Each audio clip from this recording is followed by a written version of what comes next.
झाला प्रेतरूप शरीराचा भार, झाला प्रेतरूप शरीराचा भार, झाला प्रेतरूप शरीराचा भाव, झाला प्रेतरूप शरीराचा भाव, झाला प्रेतरूप शरीराचा भार, रक्षिला ठाव स्मशानीचा, रक्षिला ठाव स्मशानीचा,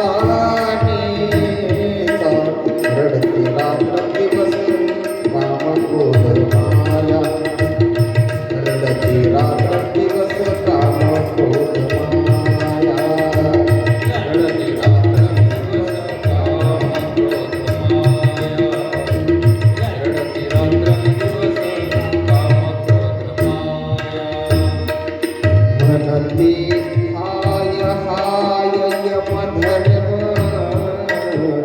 म्हणती हाय हाय यमधर्म, रडती रात्र दिवस काम क्रोध माया, रडती रात्र दिवस काम क्रोध माया, रडती रात्र दिवस काम क्रोध माया, रडती रात्र दिवस काम क्रोध माया.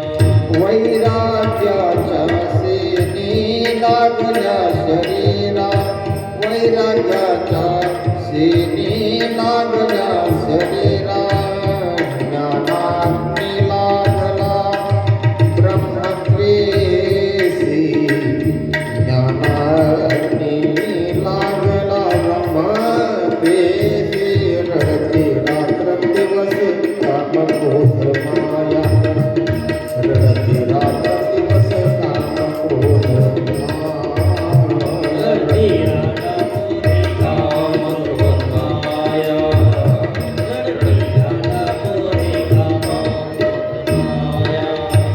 फिरविला घट फोडिला चराणी, फिरविला घट फोडिला चराणी,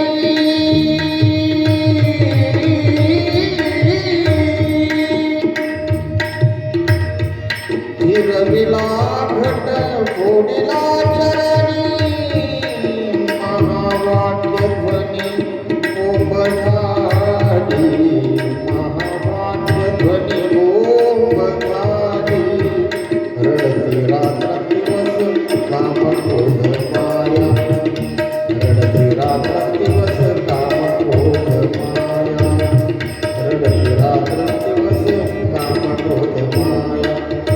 दिदी तिळांजली कुळनाम रूपास, दिदी तिळांजली कुळनाम रूपास, शरीर ज्याचे त्यासी समर्पिले,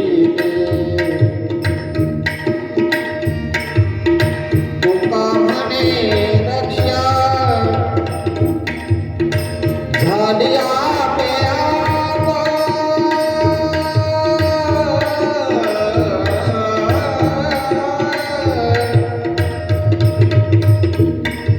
तुका म्हणे रक्षा झाली आपे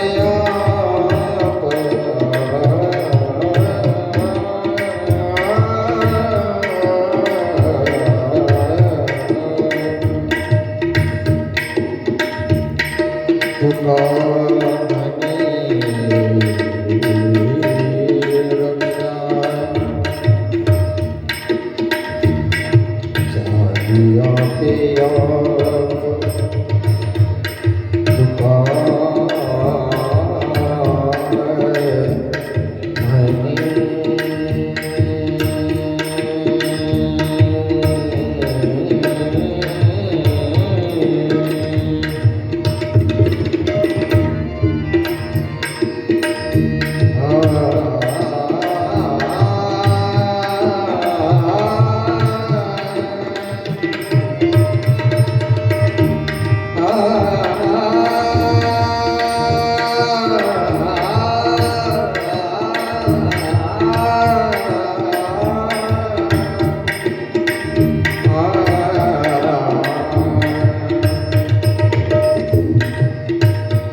नमो ज्ञानेश्वरा नमो ज्ञानेश्वरा निवृत्ती उदारा सोमं देवा निवृत्ती उदारा सोमं देवा नमो ज्ञानेश्वरा नमो ज्ञानेश्वरा नमो ज्ञानेश्वरा नमो ज्ञानेश्वरा मूर्ति उदारा सोपादेवा मूर्ति उदारा सोपादेवा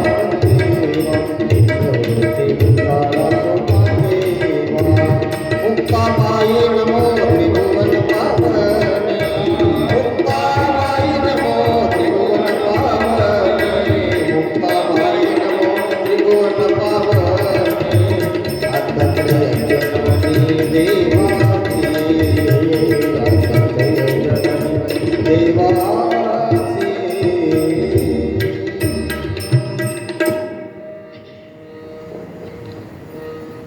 झाला प्रेतरूप शरीराचा भाव लक्षियेला ठाव स्मशानीचा रडती रात्रंदिवस काम क्रोध माया म्हणती हाय हाय यमधर्म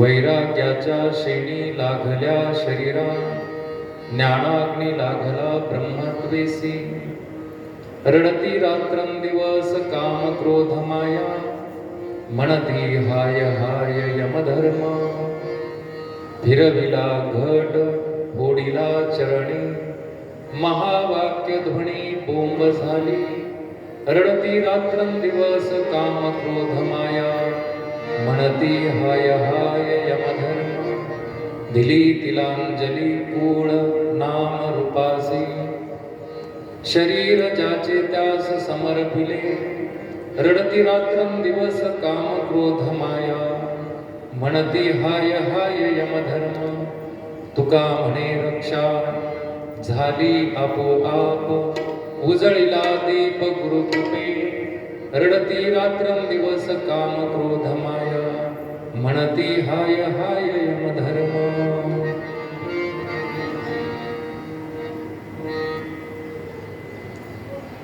आपल्या आंबिलवादे परिवारातील कैलासवासी विलासराव अशोक आंबिलवादे यांच्या प्रथम पुण्यस्मरणानिमित्त या आंबिलवादे परिवारावर प्रेम करणारे सर्व नातेवाईक, इष्टमित्र, सगळे सोयरे या ठिकाणी उपस्थित आहेत.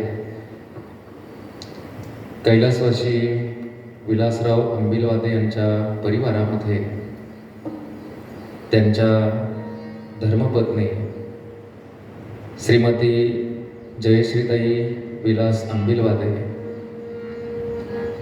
त्याचप्रमाणे त्यांची मुलं चिरंजीव अमोल विलास आंबिलवादे, कुमारी श्रद्धा विलास आंबिलवादे,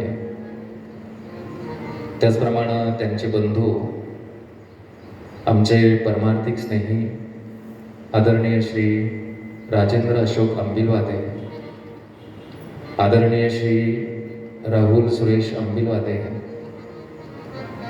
त्याचप्रमाणे त्यांचे चुलते आदरणीय श्री सुरेश विश्वनाथ आंबिलवादे, त्यांची बहीण सौभाग्यवती संगीताताई सोमनाथ शहाणे, त्यांचे मेवणे आदरणीय श्री सोमनाथ गोविंदराव शहाणे,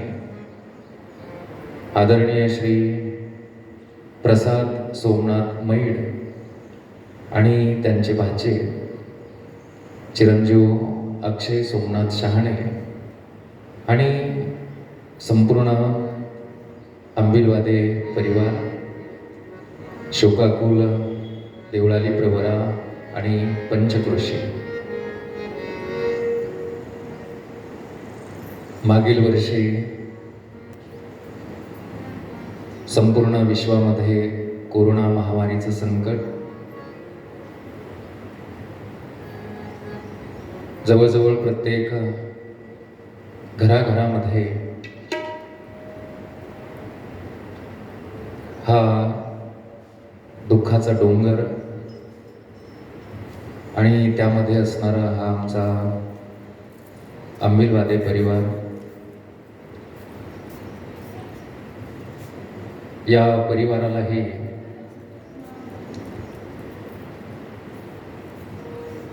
या दुःखाला सामोरं जावं लागलं.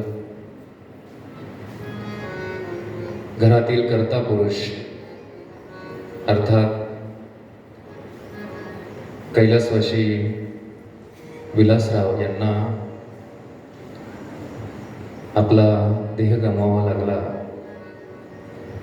आणि या आंबिलवादे परिवारावर दुःखाचा डोंगर कोसळला. खरं तर त्या काळामध्ये परिस्थिती अशी होती की दुःखामध्ये कुणाला सहभागी होता आलं नाही. आज त्यांचं प्रथम पुण्यस्मरण आहे. या निमित्ताने ब्राह्मण देवतेच्या हस्ते पूजाविधी संपन्न झालेला आहे. या निमित्ताने सर्वांसाठी आंबिलवादे परिवाराकडून अन्नदानाचीही व्यवस्था केलेली आहे. या निमित्ताने काहीतरी ज्ञानदान घडावं या उदात्त हेतूनं आमचे सन्मित्र राजेंद्र भाऊ त्यांनी मला फोन केला आणि आपल्या सर्वांच्या दर्शनाचा योग या ठिकाणी प्राप्त झालेला आहे. या संगीतरूपी प्रवचनासाठी आज जी साथसंगत या ठिकाणी लाभलेली आहे, आमच्या जीवनामध्ये आधारस्तंभ असणारे, परमार्थिक मार्गदर्शन करणारे, आपल्या सर्वांच्या प्रेमाचे आदरणीय हरिभक्तीपरायण संपत महाराज जाधव उर्फ काका, तेही या ठिकाणी साथसंगत करत आहेत. माझ्या डाव्या बाजूला आदरणीय हरिभक्तीपरायण भारत महाराज नरोडे तेही तबल्याची साथ या ठिकाणी करत आहेत. खरं तर आता गेल्या जवळजवळ 2 महिन्यापासून आदरणीय काका असतील, आदरणीय आमचे नरोडे महाराज असतील, दररोज कीर्तन आहेत, वर्षश्राद्ध आहेत आणि एवढ्या सगळ्या व्यापामधून आजही ते या ठिकाणी या प्रवचनरूपी सेवेसाठी उपस्थित आहेत. म्हणून त्यांचे या ठिकाणी ऋण व्यक्त करतो, आभार व्यक्त करतो, ज्यांच्यामुळे माझा आवाज तुमच्यापर्यंत सुव्यवस्थित येतो, ज्यांची साऊंड सिस्टीम आहे. हरिभक्तीपरायण नंदकुमार पावशे यांनाही धन्यवाद देतो. आणि आपण सर्वजण आपल्या जीवनातील अनमोल वेळ खर्च करून या ठिकाणी उपस्थित आहात, म्हणून आपल्यालाही अंबिलवादे परिवाराकडून आपले आभार मानतो, ऋण व्यक्त करतो. आज आपण या संगीतरूपी प्रवचनासाठी जो अभंग या ठिकाणी घेतलेला आहे, संत श्रेष्ठ जगद्गुरु तुकाराम महाराज यांचा 6 चरणाचा हा अभंग आहे. तसा अभंग हा मोठा आहे आणि थोडासा आगळा वेगळा असा हा अभंग आहे. या अभंगाचा आपण थोडासा विचार केला तर आपल्या असं लक्षामध्ये येतं, मरणानंतर आपल्या भारतीय हिंदू संस्कृतीमध्ये अग्निसंस्कार नावाचा विधी केला जातो आणि त्या विधी प्रसंगी जी कृती केली जाते, अर्थात जो विधी केला जातो, त्या विधीचं वर्णन महाराजांनी प्रस्तुत अभंगामध्ये आपल्या समोर ठेवलेलं आहे. पण अभंग आगळा वेगळा म्हणण्याचं कारण असं आहे,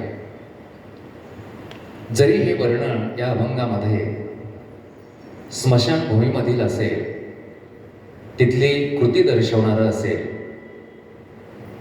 पण महाराज म्हणतात की जीवनामध्ये जो मी परमार्थ केला आणि ती साधना साध्यापर्यंत पोहोचली, अर्थात महाराजांना भगवंताची प्राप्ती झाली आणि भगवंताची प्राप्ती झाल्यानंतर कशा प्रकारे महाराजांच्या जीवनामध्ये अनुभव प्राप्त झाला. कारण आपण जर गाथा पाहिला तर त्या गाथ्यामध्ये जी अनेक प्रकरणं आहेत, मंगलाचरण आहे, उपदेशपर प्रकरण आहे, गवळणी आहेत, तर हा जो अभंग आहे तो अनुभवपर प्रकरणातील आहे. आणि म्हणून हा अभंग अतिशय सुंदर आणि त्यातला विषय समजून घेण्यासारखा आहे. या अभंगाच्या संबंधानं आपण आता थोडासा विचार या ठिकाणी पाहणार आहोत.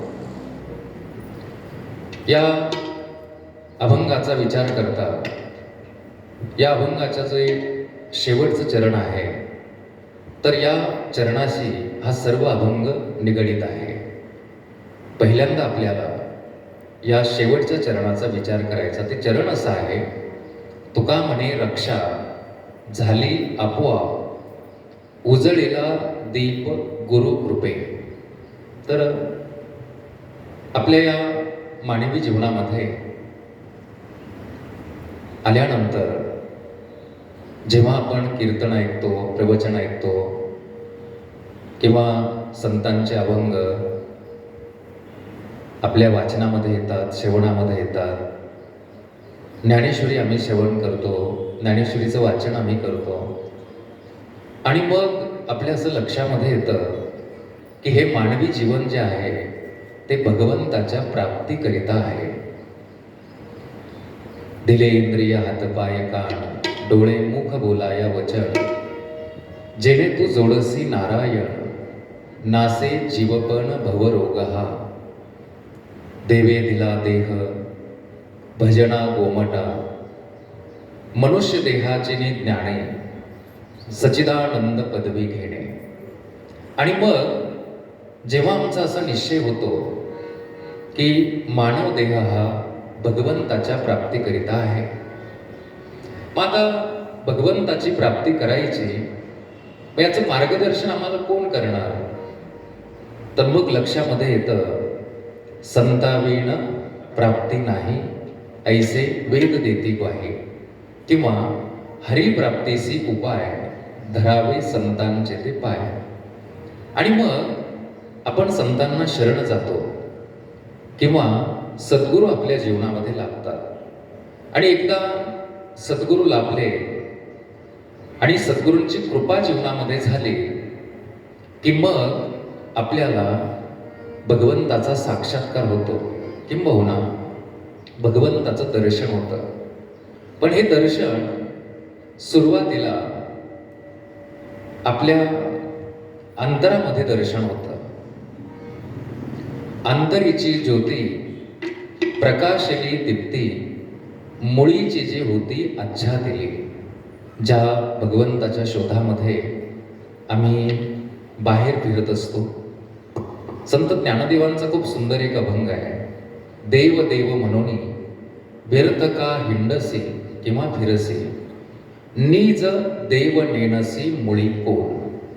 आपापल्या परंपरेप्रमाणे भगवंताच्या दर्शनासाठी कुणी मंदिरामध्ये जातं, कुणी चर्चमध्ये जातं, कुणी मस्जिदमध्ये जातं. पण जेव्हा भगवंताचं दर्शन होतं ते मात्र आपल्या अंतरामध्ये, आपल्या हृदयामध्ये. आणि मग आपल्या लक्षामध्ये येतं की ज्या भगवंताच्या शोधामध्ये आम्ही बाहेर फिरत होतो तो परमात्मा आपल्या जवळ आहे. मग तो कोणत्या रूपाने आपल्या जवळ आहे? तर या शरीराच्या आतमध्ये आत्मा रूपाने तो परमात्मा नांदत आहे. सर्वा घटी राम देहादेही सर्वा घटी राम देहादेही सर्वभूती राम देहादेही एक. सर्वभूती राम देहादेही एक. सर्वा घटी राम देहादेही सूर्यप्रकाश सहस्र रश्मी सूर्यप्रकाश सहस्र रश्मी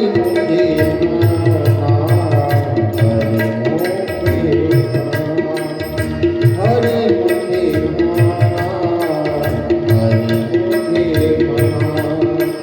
हरि मुखे मना हरि मुखे मना हरि मुखे मना हरि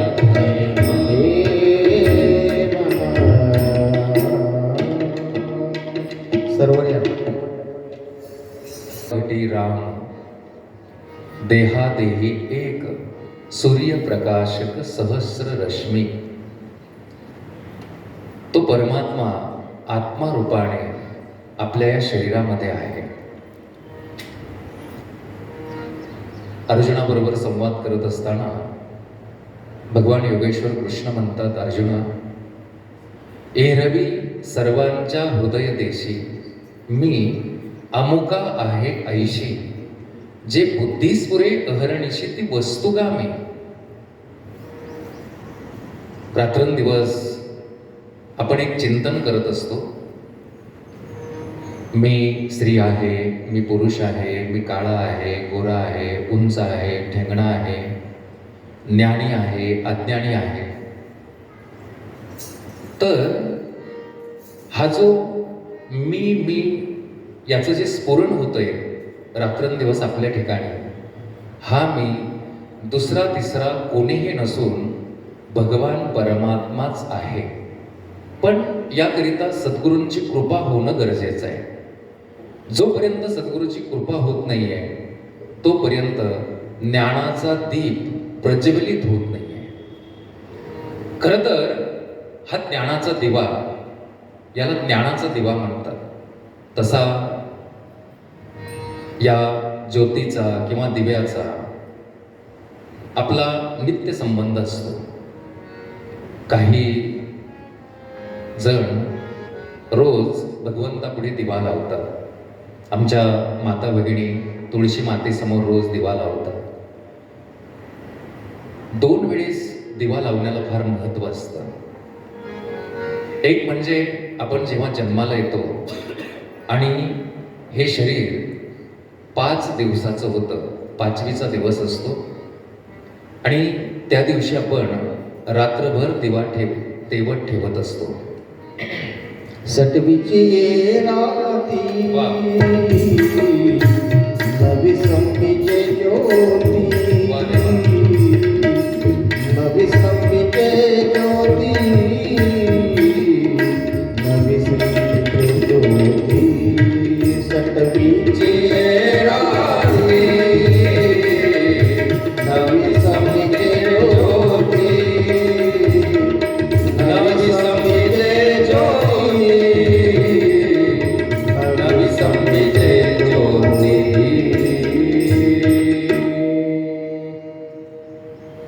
या ठिकाणी आदरणीय सरांचंही आगमन झाले, त्यांनाही प्रणाम करतो. आणि मी नेहमी सांगत असतो, काका जर बरोबर असतील, आता हे प्रमाण संत ज्ञानेश्वर महाराजांनी आपल्या ज्ञानेश्वरीमध्ये सांगितलेलं आहे आणि अतिशय त्यालाही स्वरबद्ध करून अतिशय सुंदर काकांनी या ठिकाणी प्रमाण दिले. सटवीच्या राती न विसंबीजे ज्योती. फार लक्षपूर्वक आपण तो दिवा तेवत ठेवत असतो रात्रभर. कारण काय?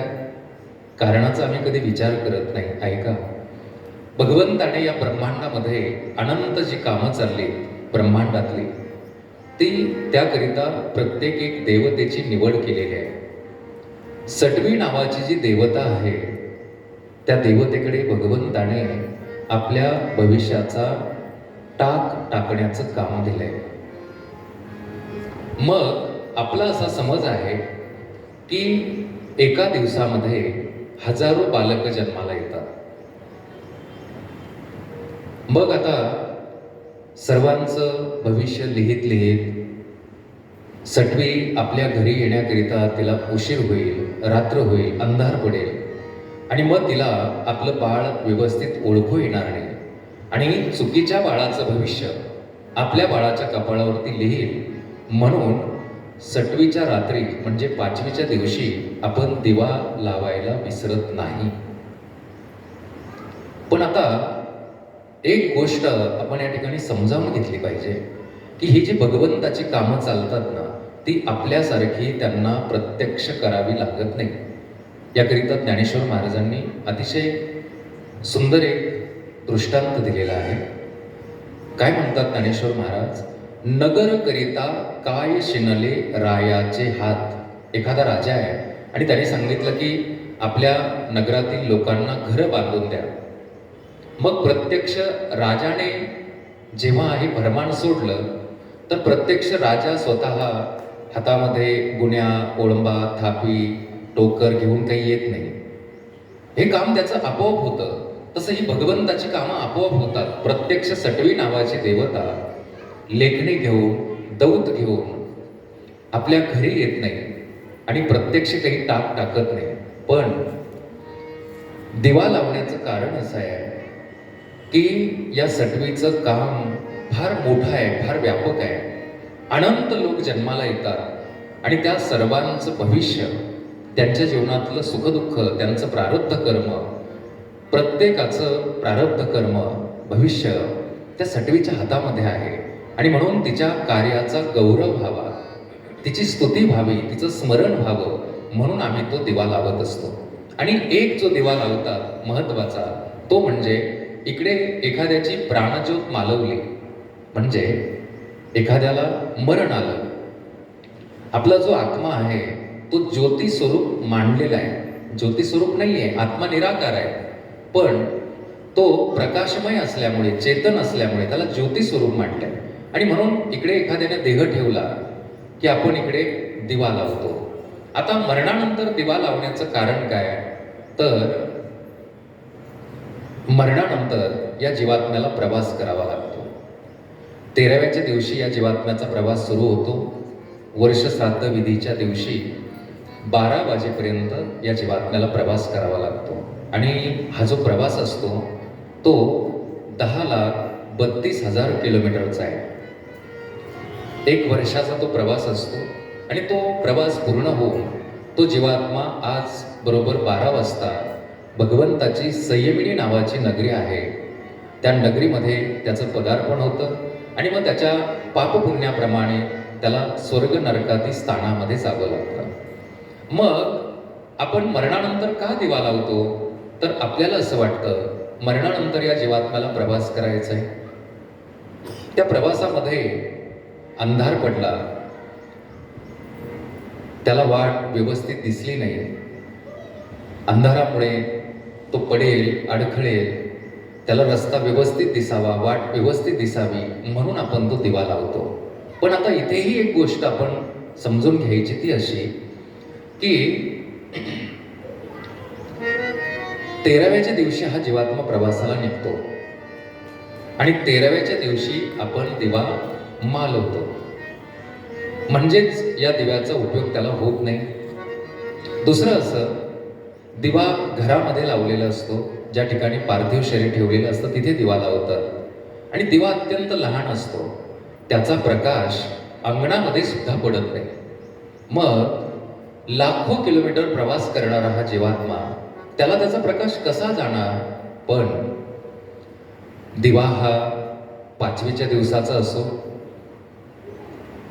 दिवा हा मरणानंतरचा असो,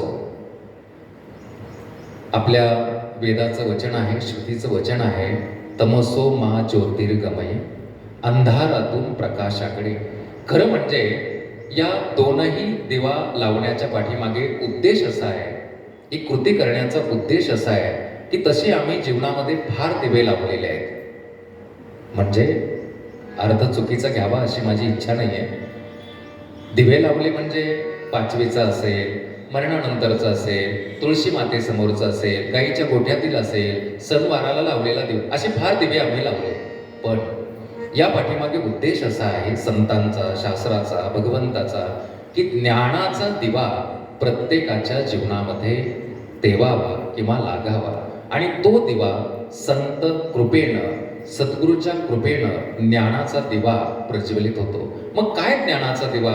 तर ज्ञानाचा दिवा म्हणजे मी देह नसून आत्मा आहे आणि आत्मा हा आत्मा नाही तर परमात्मा आहे. विठाला ठाला ठरा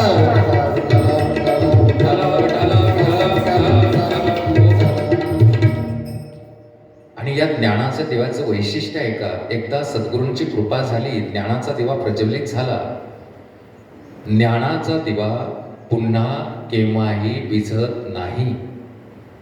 आणि ज्ञानाचा दिवा लावण्याकरिता ना तेल लागतं, ना वात लागते, ना समयी लागते. केवळ गुरुची कृपा जीवनामध्ये संपादन करावी लागते. संत श्रेष्ठ जगद्गुरु तुकाराम महाराज म्हणतात की माझ्या जीवनामध्ये सद्गुरु बाबाजी चैतन्य यांची भेट झाली आणि त्यांनी ज्ञानाचा दिवा प्रज्वलित केला. आणि त्यामुळे मात्र काय परिणाम झाला तो अभंगाच्या शेवटच्या चरणामध्ये महाराज सांगतायत. उजळीला दीप गुरु कृपे, गुरु कृपे, उजळीला दीप गुरु कृपे, गुरु कृपे, उजळीला दीप गुरु कृपे, गुरु कृपे, उजळीला दीप गुरु कृपे. तुका म्हणे रक्षा झाली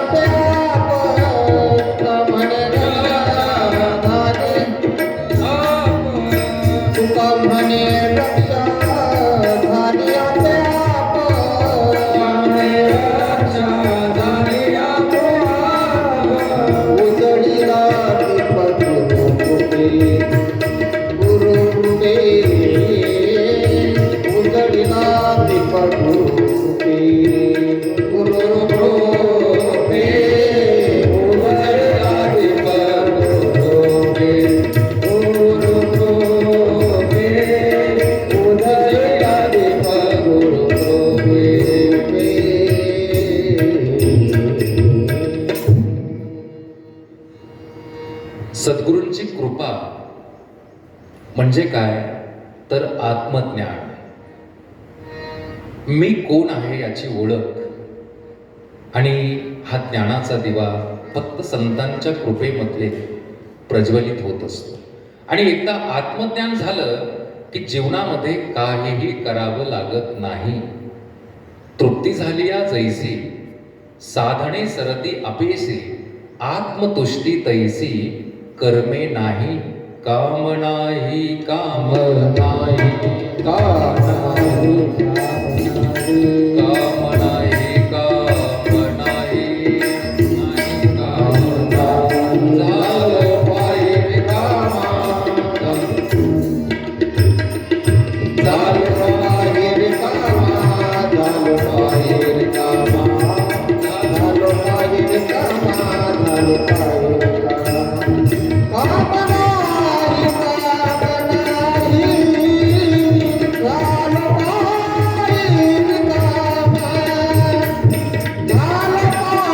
नाही, झालं बाहेर कामा, झालं बाहेर कामा, झालं बाहेर कामा.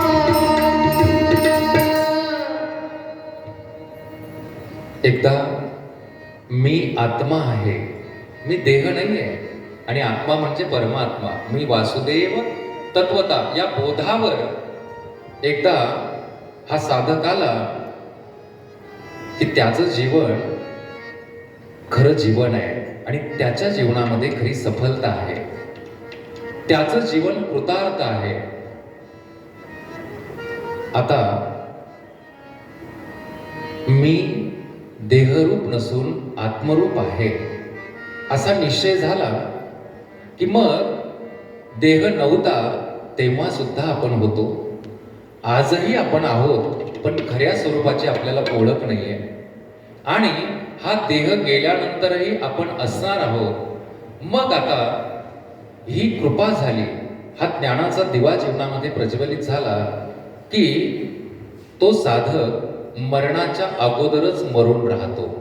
मरणाही आधी राहिलो मरोणी, मग होते मणी केले तैसे, माझे मरण मी पाहिले डोळा, तोची झाला सोहळा अनुपम्य, मरण माझे मरून गेले, मज केले अमर. या विचारापर्यंत तो साधक येतो. आणि ऐकणाऱ्यांच्या लक्षामध्ये येईल, परमार्थाची सुरुवात ही मरणाच्या दारातूनच आहे. परमार्थाची सुरुवात मरणाच्या दारातून आहे. ज्या मानवाला असं वाटतं ना की एक ना एक दिवस मी मरणार आहे, खरं तर ऐका, मरण ज्याला येतं ना, आपण सावध नाही या बाबतीमध्ये. कल्पना करा, आपल्याला या पुण्यस्मरणाला यायचं होतं, किती दिवसापासून आपली तयारी आहे. आणि आपल्याला काय वाटतं की मरण येत असेल ते दुसऱ्याला येतं, आणि आपल्यालाही जरी कधी येणार असेल तर ते भविष्यामध्ये. मरणाची कुठे काय तयारी आहे? परमार्थ करणं म्हणजे एक प्रकारे मरणाची तयारी करणं. मग मरण समय काय काय सोडावं लागतं? तर पहिल्यांदा हा देह सोडावा लागतो. आणि मग या देहाच्या संबंधानं जे माझं आहे ते सोडावं लागतं. मग त्याचा जर अभ्यास आपण आजच हळूहळू केला, एकनाथ महाराज तर म्हणतात की या ठिकाणी परमार्थामध्ये सर्वात गरज जर कशाची असेल ना, तर ती मला मरण येणार आहे आणि मला त्या मरणाच्या दारातून जायचंय, त्याची तयारी. नित्य मृत्यू लागला समीप, न माणीचे अल्प देह सुख. मरण केव्हाही उद्या येत नाही, परवा येत नाही, ज्याला येतं ते आज आणि आत्ता येतं. म्हणून परमार्थ म्हणजे मरणाची तयारी. आणि मग ती तयारी काय? तर मी देह नसून मी आत्मा आहे. आणि एकदा की हा निश्चय झाला, परमार्थामध्ये आल्यानंतर देहाचा आणि त्याचा संबंधच राहत नाही, देह असतो त्याचा. तुका म्हणे मुक्ती पर्णिली नोवरी, आता दिवसचारी खेळीमेळी. ज्ञानेश्वर महाराज म्हणतात, मग तयाच्या ठाई देहाचे आडनावही उरले नाही. तुम्ही बघा, जेव्हा एखाद्या माणसाला मरण येतं आणि तो जीवात्मा त्या शरीरातून बाहेर निघून जातो आणि त्याचं शरीर प्रेतरूप होतं. आता त्या प्रेतरूप झालेल्या शरीराची तुम्ही निंदा करा, त्याची स्तुती करा, त्याला काही फरक पडतो?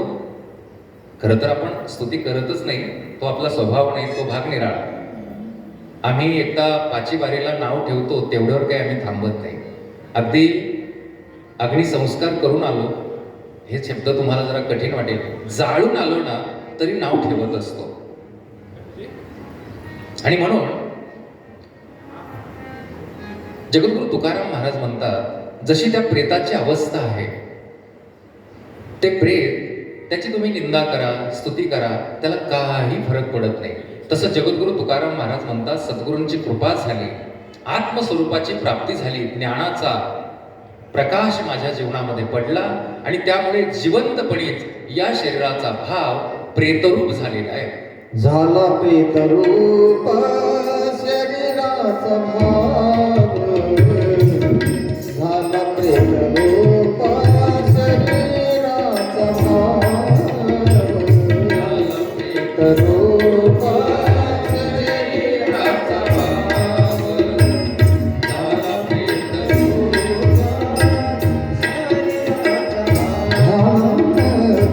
झाला प्रेतरूप शरीराचा भाव, झाला प्रेतरूप शरीराचा भाव,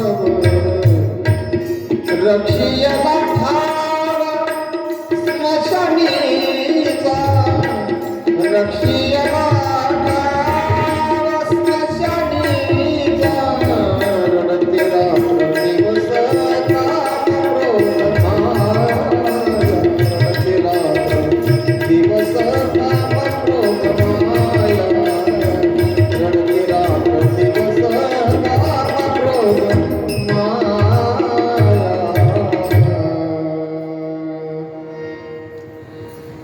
दोन चरणाचा आपला विचार झालाय. अभंगातील 6 चरण, 2 चरणाचा विचार तुमच्या समोर ठेवलाय.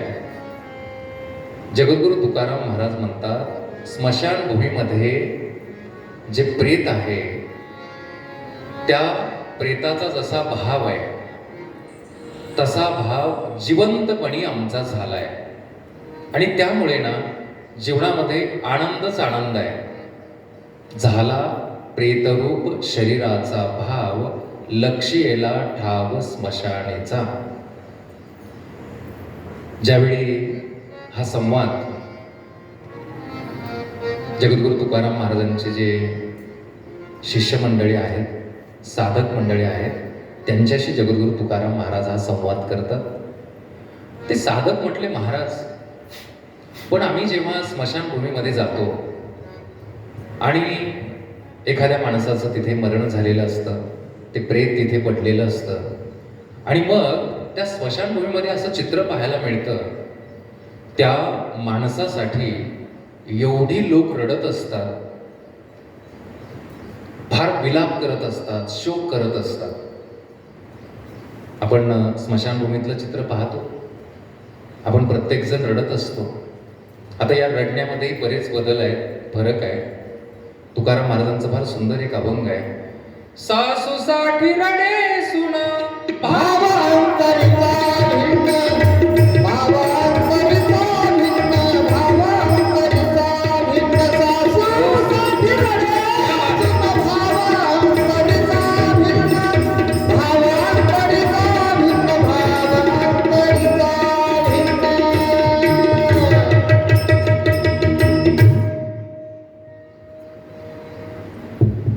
आपण तिथे रडत असतो. मला वाटतं त्या प्रमाणाचा विस्तार करावा असं नाही आहे, सगळ्यांच्या लक्षामध्ये आलं असेल. आणि काही ठिकाणी तर ना मोले घातले रडाया, कोणी रडत नाही, मग मोलाने माणसं रडायला लावावी लागतात. मग लोक म्हटले महाराज, आता तिथे एवढे लोक विलाप करतात, एवढे लोक रडतात, त्यांचा माणूस मरण पावलेला असतो, आणि तुम्ही म्हणतात की तुमचा भाव प्रेतरूप झाला, जिवंतपणी शरीराचा आणि तुमचा काही संबंध राहिला नाही. मग मला सांगा, तुमच्यासाठी कोणी रडतं का? महाराज म्हणतात रडतात ना. कोण रडतंय? याचं उत्तर महाराजांनी अभंगाच्या 2ऱ्या चरणामध्ये दिलं. रडती रात्र दिवस काम क्रोध माया, रडती रात्र दिवस काम क्रोध माया, रडती रात्र दिवस काम क्रोध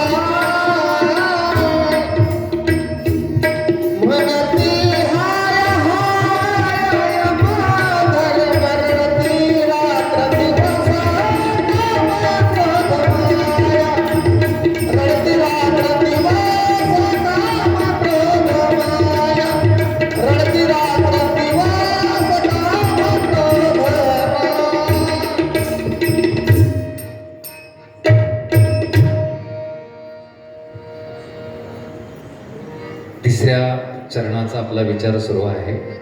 महाराज म्हणतात, आमच्यासाठी जे रडतात ना त्यांची नावं सांगतो. काम, क्रोध आणि माया. आता या अभंगाचा विचार पाहता इथे जो माया शब्द आहे तर त्याचा विचार माया असा न घेता काम, क्रोध आणि लोभ असा अर्थ घेतला की अभंगाचा अर्थ आपल्या लक्षामध्ये येतो. महाराज म्हणतात, जिवंतपणी देहाचा संबंध राहिला नसल्यामुळे काम, क्रोध आणि लोभ हे तीन शत्रू फार विलाप करतात, फार रडतात. का? तर त्यांना शरीरामध्ये धारा नाही. का? तर जिवंतपणी शरीर मृत झालेलं आहे. हा विचार थोडा आपल्याला समजावून घ्यावं लागेल. आपलं हे जीवन जगत असताना आपले जर कोण शत्रू असेल तर ते आहेत काम, क्रोध आणि लोभ. भगवान म्हणतात, अर्जुना, ज्या मानवाच्या जीवनामध्ये हे तीन शत्रू आहेत, काम, क्रोध आणि लोभ, त्याला निश्चितच नरकामध्ये जावं लागतं. त्याला काही पर्याय नाही दुसरा. आणि ज्ञानेश्वर महाराजांनी ना हा विचार इतका सुंदर मांडलेला आहे ज्ञानेश्वरीमध्ये. फार सुंदर उभी ज्ञानेश्वरांची आहे, विचार करण्यासारखी आहे. ज्ञानेश्वरांचं बोलणं एवढं गोड आहे ना, म्हणजे एखादी चपराक जरी मारायची असेल पण ती इतकी हळूवार मारतात की ते आपल्या लक्षामध्ये येत नाही. काय म्हणतात ज्ञानेश्वर महाराज ऐका. या काम, क्रोध, लोभा माझी उभा जो बिरेशा, तो निरयपुरीची सभा सन्मान पावे. आता निरयपुरी याचा अर्थ आहे नरकवास. ज्याने काही गुन्हा केलेला असतो त्याला पोलीस पकडून नेतात, पण नेताने गाडीमध्ये बसून नेतात. आता गाडीमध्ये बसून नेत असताना भारत महाराज, सन्मान आहे का मानहानी आहे? गाडीमध्ये जरी त्याला बसून नेत असले पण तो त्याचा मान आहे का अपमान आहे? त्याचा अपमान आहे त्याचा. पण ज्ञानेश्वर महाराज अतिशय सुंदर हा विषय आपल्याला सांगतात की ज्या मानवाच्या जीवनामध्ये काम, क्रोध आणि लोभ हे वैरी आहेत ना, त्याला यमदूत सन्मानाने नरकामध्ये नेतात. ही बोलण्याची त्यांची भाषा मृदू आहे. आता सन्मानाने नेत नाहीत, मारिती, झोडीती, तोडीती, निष्ठूर. हा जीवात्मा त्या प्रवासामध्ये थकला भागला ना, त्यांच्याकडे धारदार अशी शस्त्र असतात. त्याने कधी मारतात, कधी झोडतात, कधी त्या अंगुष्ठ मात्र देहाला त्या धारदार शस्त्राने छेदनही करतात. अपमान करत करत त्याला तो प्रवास करावा लागत असतो. पण पहिल्यांदा आपण हे काम, क्रोध, लोभ म्हणजे काय ऐका. काम म्हणजे आपल्या असणाऱ्या अनंत इच्छा, त्याला एका अर्थाने काम असं म्हणायचं. तसं काम हा शब्द परमार्थामध्ये पुरुषार्थ म्हणूनही वापरलेला आहे. 4 पुरुषार्थ आपल्याला माहिती आहे, धर्म, अर्थ, काम आणि मोक्ष. त्यातला हा काम त्यातला नाही, तर जीवनामध्ये असलेल्या आपल्या अनंत इच्छा, परमेश्वराची प्राप्ती सोडून केल्या जाणाऱ्या अनंत इच्छा, याला काम या नावाने परमार्थात ओळखतात. आणि या कामाचं असं आहे, काम जर पूर्ण झाला म्हणजे एखादी इच्छा जर आपली पूर्ण झाली तर लोभ वाढतो, आणि एखादी इच्छा अपूर्ण राहिली, काम जर अपूर्ण राहिला तर क्रोध वाढत असतो. जगद्गुरु तुकाराम महाराज म्हणतात, आमच्या जीवनामध्ये काम, क्रोध, लोभाला थारा नाही. काम, क्रोध बंदी खाणी, तुका म्हणे दिले दोन्ही. इंद्रियाचे धणी, इंद्रियाचे धणी, आम्ही झालो गोसावी, आम्ही झालो गोसावी. काम, क्रोध बंदी खाणी, तुका म्हणे दिले दोन्ही. काम, क्रोध, लोभ निमाले खायचे, काम, क्रोध, लोभ निमाले खायचे. लोभ निमाले खायचे. काम, क्रोध, लोभ निमाले खायचे. अवघी आनंदाची सृष्टी झाली, आनंदाची सृष्टी झाली, अवघी आनंदाची सृष्टी झाली. जोपर्यंत हे तीन शत्रू आणि त्याच्यावर विजय प्राप्त होत नाही, आणि तो विजय केव्हा प्राप्त होईल, तर सद्गुरूंची कृपा झाली, मी देह नसून आत्मा आहे आणि आत्मा हाच परमात्मा आहे. आता इथे एक गंमत आहे थोडी. काय गंमत? हे काम क्रोध लोभ शरीराच्या दृष्टीने असतात, आत्म्याच्या दृष्टीने नसतात. बऱ्याच वेळा काय होतं, काही जी जाणकार माणसं असतात ना काका, ते काय म्हणतात, मग संतांना जर भगवंताची प्राप्ती झाली तर संत कधी कधी रागावून का बोलतात. एकनाथ महाराज फार परखड बोलतात ना, काय माय गेली होती हुतापाशी. ज्यावेळी असं बोलणं त्यांचं निघतं तर जगद्गुरु तुकाराम महाराज म्हणतात, हे तुमच्या दृष्टीने, आमच्या दृष्टीने काम क्रोध लोभ अवघा माझा पंढरीनाथ. तर जोपर्यंत हे काम क्रोध लोभ याच्यावर आपण विजय मिळत नाही, विजय मिळवत नाही म्हणजे काय, त्याच्यावर विजय मिळवता येत नाही, पण त्याचा संबंध तोडता येतो. का? तर मी देह नाहीये, मी आत्मा आहे, माझा त्याच्याशी काय संबंध आहे.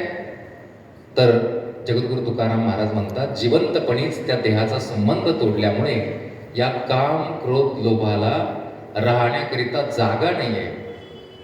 त्याला कुठे राहावं लागतं? काम क्रोध लोभाला या शरीराच्या माध्यमातून. आणि शरीर जर प्रेतरूप झालं तर मला सांगा, आता एखादं प्रेत स्मशानभूमीमध्ये आहे, त्याला काही इच्छा आहे का? आता स्मशानभूमीमध्ये जे प्रेत असतं त्याची काही इच्छा असते का? काही इच्छा त्याची राहत नाही. मग तसं जिवंतपणे होणं ही परमार्थातली अतिउच्च अवस्था आहे, आणि याकरिता आपल्याला परमार्थ करायचा आहे. काम क्रोध लोभ ते काय करतात? रडतायत, विलाप करतायत. आणि यमधर्म का हाय हाय करतो? तर ऐका, ज्याच्याकडे काम क्रोध लोभ आहे तेच गिऱ्हाईक यमदूतांचं आहे.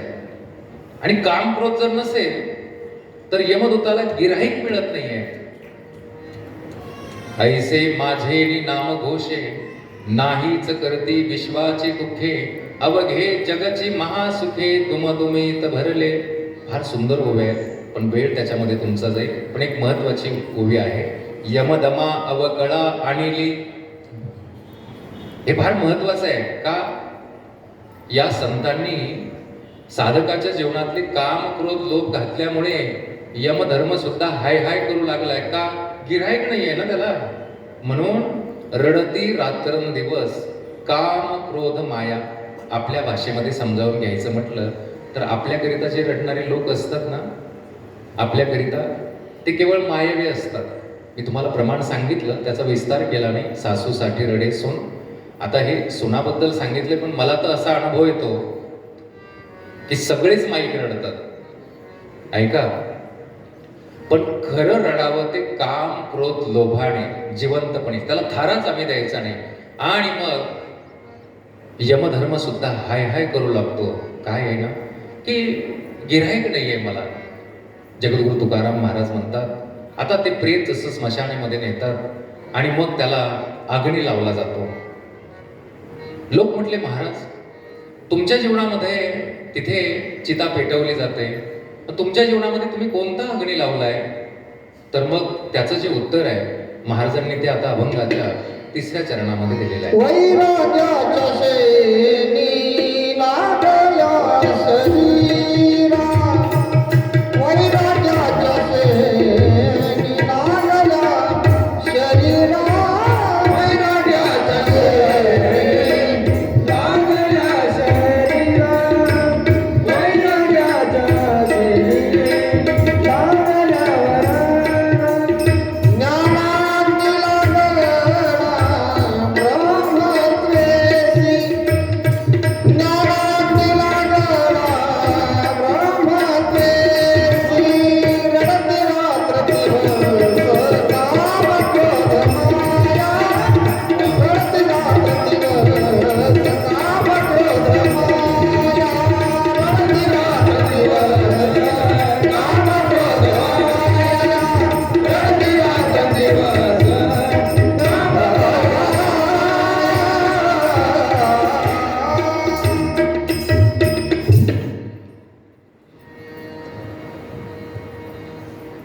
शेणी हा जो शब्द आहे तो शब्द त्याचा अर्थबोध आहे गोवऱ्या. शेणाच्या गोवऱ्या असतात ना, आपण घरून गौरी अग्नी पेटून नेतो स्मशानभूमीमध्ये. मग त्या स्मशानभूमीमध्ये चिता पेटावी म्हणून गौऱ्यांचा उपयोग केला जातो. आता हा विषय फार समजावून घेण्याचा आहे, पण तो साधना काळातला आहे. महाराज म्हणतात हे ज्ञान प्राप्त होण्यासाठी ना जीवनामध्ये आम्ही साधना केली आणि ती साधना करत असताना वैराग्याच्या गौऱ्या त्याचा उपयोग केला. आणि पुढचं फार महत्वाचं आहे, ज्ञानाग्नी लागला ब्रह्मद्वेषी. चिता पेटवल्यानंतर तिथे जो अग्नी प्रज्वलित होतो, महाराज म्हणतात की आता सद्गुरूंची कृपा झाली. पुन्हा तुम्हाला त्याची आठवण करून देतो.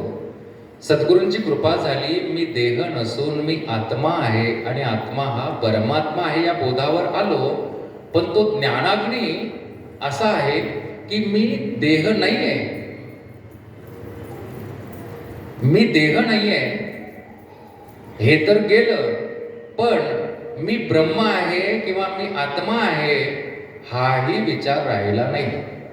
याला म्हणतात ज्ञानाग्नी लागला ब्रह्मद्वेषी. ज्ञान गिळोनी गावा गोविंद गा. म्हणजे आता मी देह नाहीये पण मी आत्मा सुद्धा नाहीये.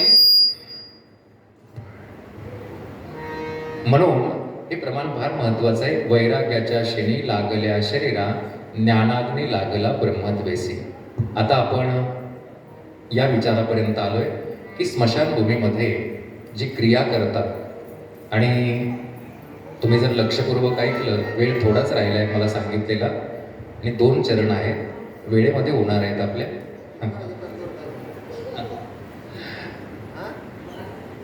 नैवेद्य 12 काय ध्यान द्यायचं असं पूर्ण सांगितलं तर तसं सांग.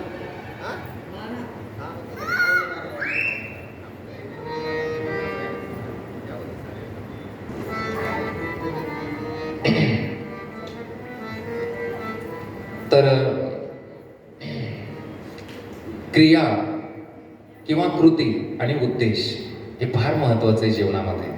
आता तुम्ही बघा, तुम्ही आता सर्वजण प्रवचनात बसलेले आहात अशी क्रिया दिसते, पण तुम्ही प्रवचन ऐकता किंवा ऐकत नाही. म्हणजे तुमचा जो उद्देश आहे बसण्याचा हा निरनिराळा असू शकतो. ते थोडं समजून घ्यायचं. कधी कधी काय आहे, कृती ही चांगली असते, उद्देशही चांगला असतो. कधी कृतीही चांगली नसते आणि उद्देशही चांगला नसतो. कधी कृती चांगली असते, उद्देश चांगला नसतो. कधी कृती वाईट असते, उद्देश चांगला असतो. आता खालून वर जाऊया, तुमचं लक्ष लागेल याच्याकरिता सांगतोय.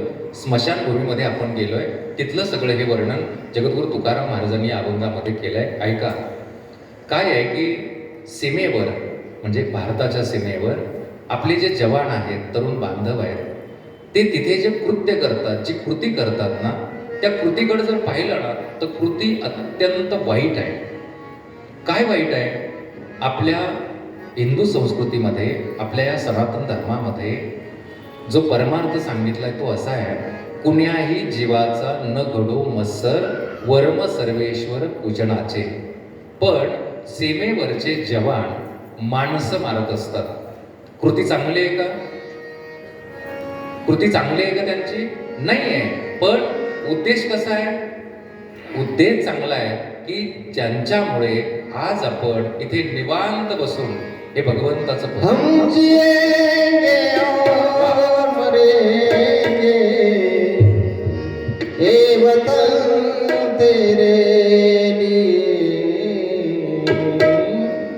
दिल दिया है जान दे दी, ये वतन तेरे लिए, दिल दिया है जान दे दी, ये वतन तेरे लिए, दिल दिया है जान देंगे, ये वतन तेरे लिए.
दिल दिया है जान भी देंगे हे वतन तेरे लिए.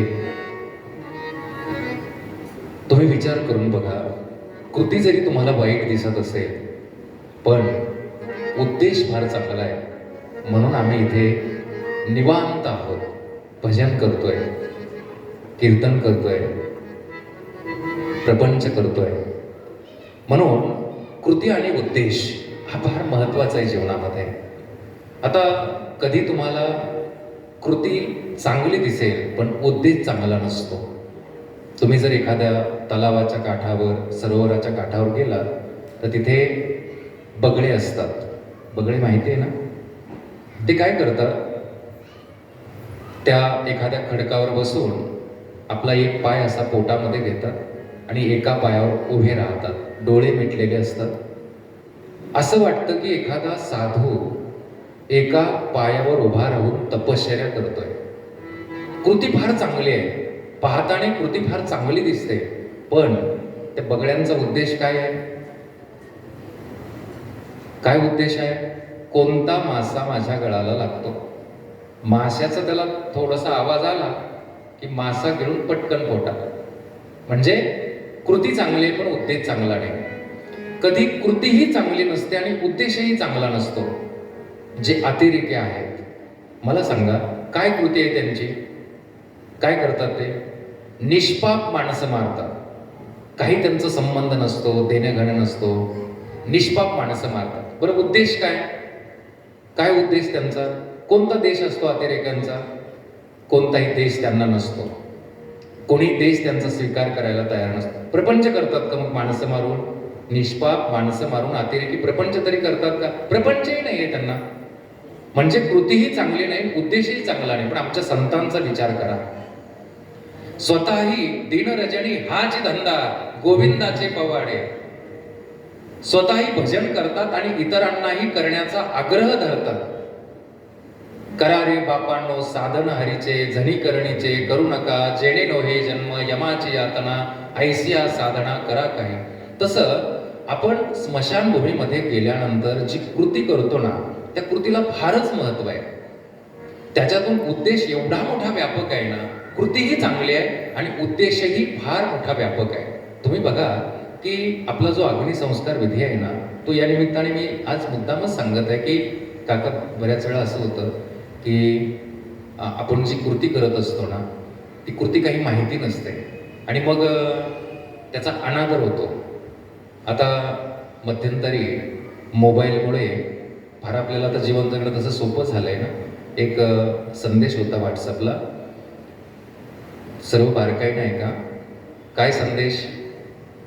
हिंदू संस्कृतीमध्ये लग्नाच्या अगोदर हळद का लावतात? प्रश्नही त्यांचा ऐका आणि कशी निंदा करतात आपली बघा. आणि ते मेसेज आपण फॉरवर्ड करतो पुढे आणि त्याच्यात मोठेपणा समजतो. काय उत्तर आहे त्याचं माहिती आहे व्हॉट्सअपचं? हे मला सांगा वाटत नाही, पण काकाची दिलगिरी व्यक्त करून सांगू का काका? त्याच्यात असं सांगितलं की यांच्यामध्ये लग्नाच्या अगोदर हळद लावण्याचं कारण, लग्न ही अशी जखम आहे की ते होण्याच्या अगोदर हळद लावतात आणि आपण ते मेसेज फॉरवर्ड करतो. एवढी निंदा आपल्या धर्माची केली जाते. लक्षामध्ये ठेवा. आता तो विषय निघाला म्हणून तुम्हाला सांगतो. सगळ्यांनी जवळजवळ इथे हळद लावलेली आहे. कारण आहे का? हळदीचा रंग पिवळा आहे आणि पिवळा रंग सत्वगुणाचं प्रतीक आहे.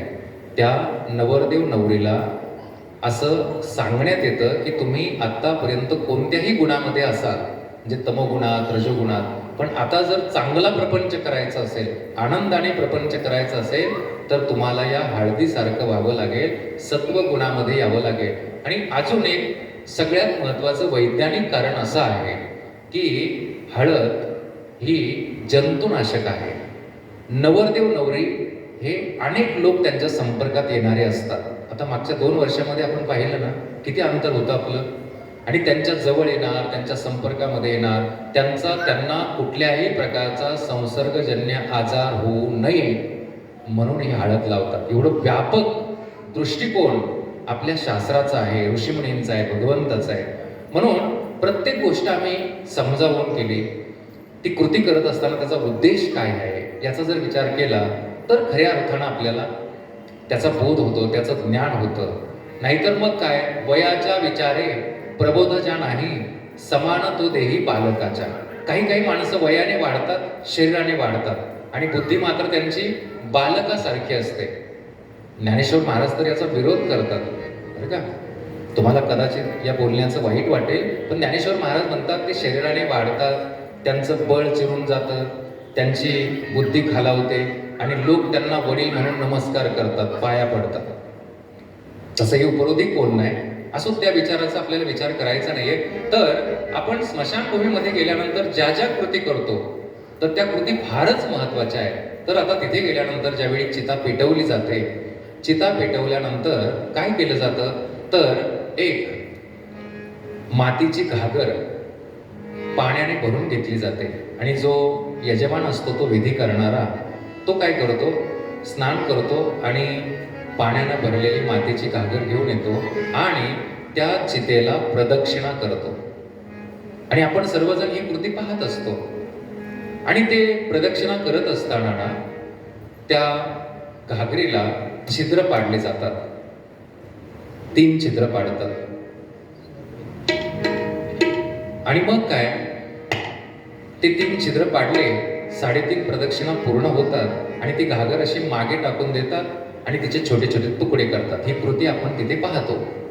आणि मग काय केलं जातं, तर असे आपल्याला बोंबा मारायला सांगतात, अशा बोंबा. ही कृती आपण पाहतो, पण आम्ही कधीही त्याचा विचार करत नाही. तुम्ही बघा, ज्यावेळी स्मशानभूमीमध्ये चिता पेटवतात ना, तिथे बांबू फोडतात की नाही बांबू?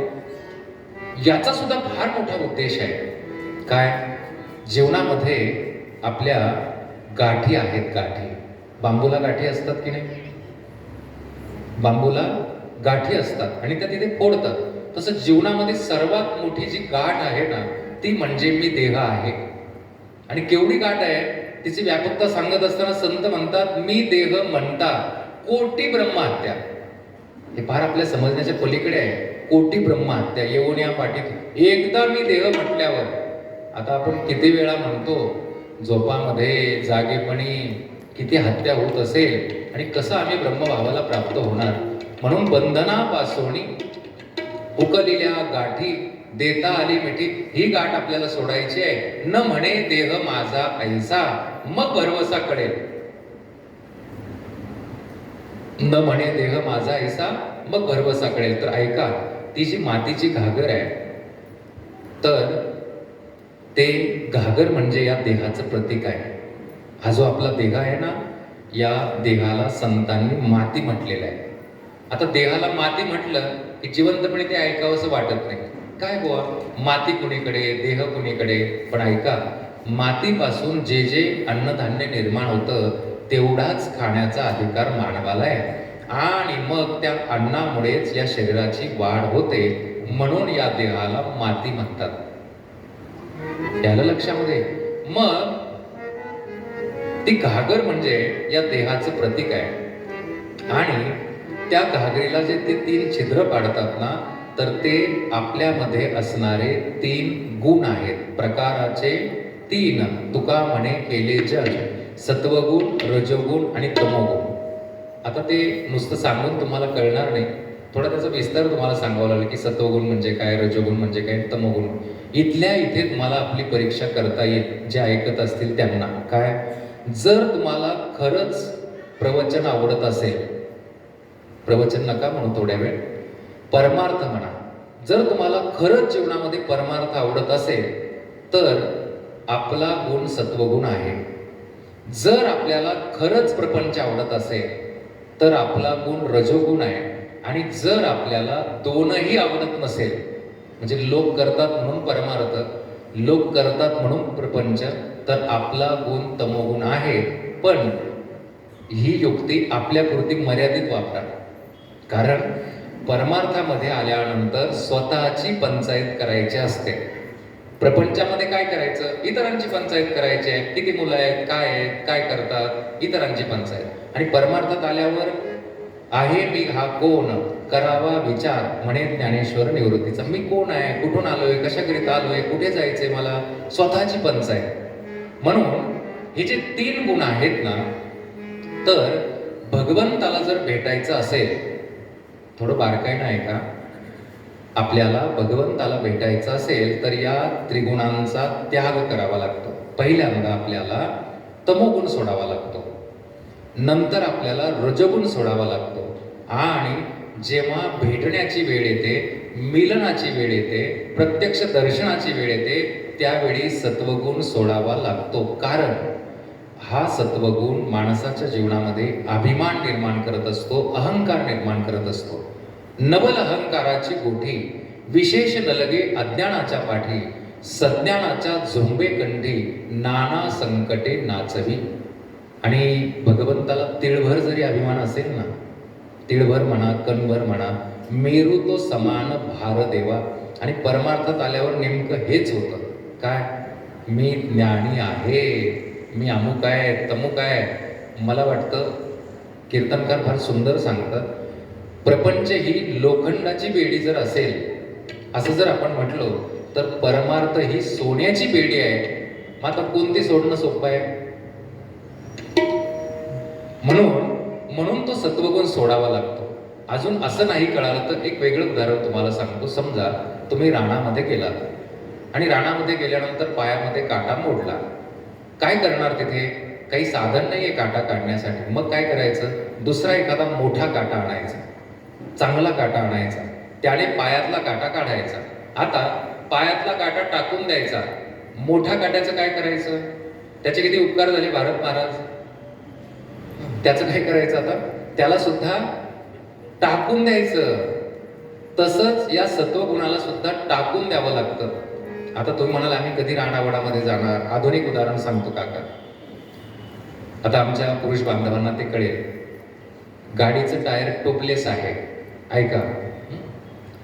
गाडी पंक्चर झाली परवा, आणि तिथे गेल्यानंतर त्या पंक्चरवाल्यानं सांगितलं की पंक्चर 3 आहेत. बरं, त्यातले 2 मोठाले आहेत आणि एक लहान आहे, आणि ते पंक्चर काढत असताना त्याच्यामध्ये वाद घालत असतात. म्हणून म्हटलं की आमच्या पुरुष बांधवांना ते कळेल. मग तो पंक्चरवाला काय म्हटला की ते 2 मोठाली पंक्चर आहेत ना, ते मी काढतो. वरती या भाऊसाहेब, या वरती.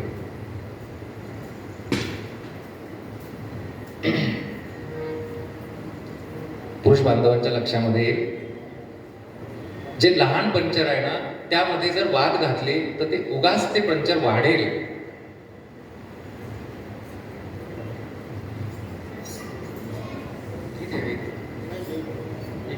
इथे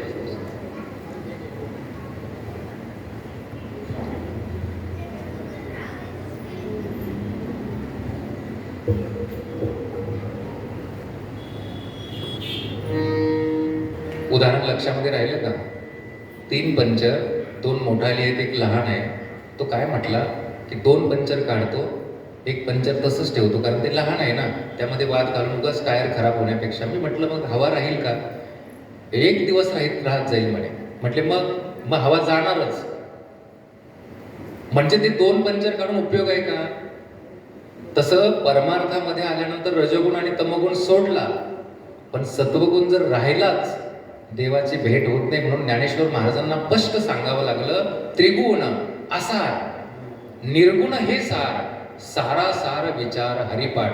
आणि ऐका, म्हणून त्या घागरीला ते 3 छिद्र पाडतात, आणि ती घागर अशी मागे जे टाकतात ना, आणि तिचे छोटे छोटे तुकडे करतात ना, हा विचार मी तुम्हाला सांगून गेलो, पुन्हा सांगतो. कारण काय त्याचं? की जिवंतपणे देहावर थोडं उदास व्हायचं. घागरीचे तुकडे करणं म्हणजे काय? देहावर थोडं उदास. आपल्याला माहिती आहे, जरी 11:15ला प्रवचन थांबणार आहे असं आपल्याला कळालेलं असलं, आणि समजा जर अर्धा तास वाढलं तर थोडस उदास व्हायचं त्याच्यावर. किती दिवस मला सांगा ना तुम्ही, या देहाच्या बांधवडी किती दिवस पडणार आपण? बरं ऐका, सुरुवातीला ना चांगले काळे कुळकुळीत केस असतात. आता माझ्याकडे पाहू नका, मेहंदी लावलेली आहे. पांढरे व्हायला लागतात, शुभ्र मोत्यासारखे दात असतात. त्याची काही साथ आहे का आपल्याला? काय सासुरवास आहे त्याचा. तो प्रवचनात बसू देत नाही, कुठेच थांबू देत नाही. हा देह किती त्याचा सासुरवास आहे. तुकाराम महाराज म्हणतात, कागा सासुरवासी मज केले भगवंता, आपुलिया सत्ता स्वाधीनता ते नाही, कागा सासुरवासी मज केले भगवंता. जिव्हा लाचावली भोजना, दुग्ध शर्करा पक्वांना. फार हा देह त्रास देतो, लक्षामध्ये येत नाही, फार त्रास आहे याचा, बरं का. म्हणून देहावर थोडस उदास व्हायचं. तुम्ही अनेक अभंग ऐकले असतील, भक्त ऐसे जाणा जे देही उदास. आता बऱ्याच वेळा ना सामान्य माणसं याचा अर्थ ना बधीर असा घेतात हा. बरं का भाऊसाहेबांना प्रणाम. सामान्य माणसांना संत उदास असतात देहावर, म्हणजे बधीर नसतात.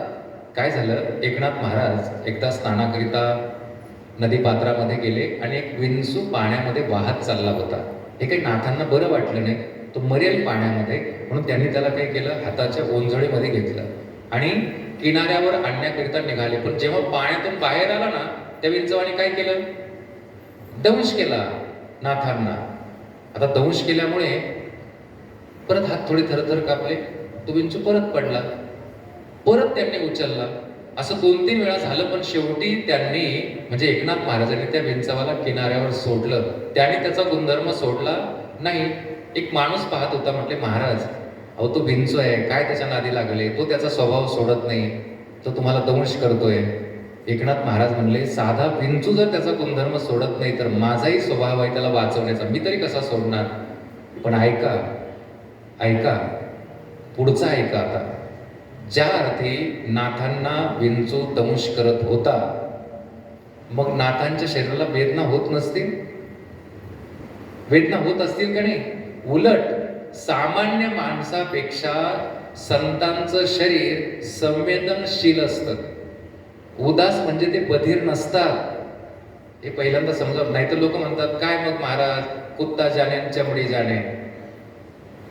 बरं का, हे थोडं समजून घ्या. ते उदास म्हणजे बधीर नसतात, त्यांना वेदना होतात पण ते त्याच्याकडे लक्ष देत नाही, म्हणून त्याला म्हणायचं उदास. घागर मागे टाकणे त्याला काय म्हणायचं, उदास व्हायचं. थोडंसं नाही ऐकत ते शरीर, पण थोडंसं उदास व्हायचं त्याच्यावर.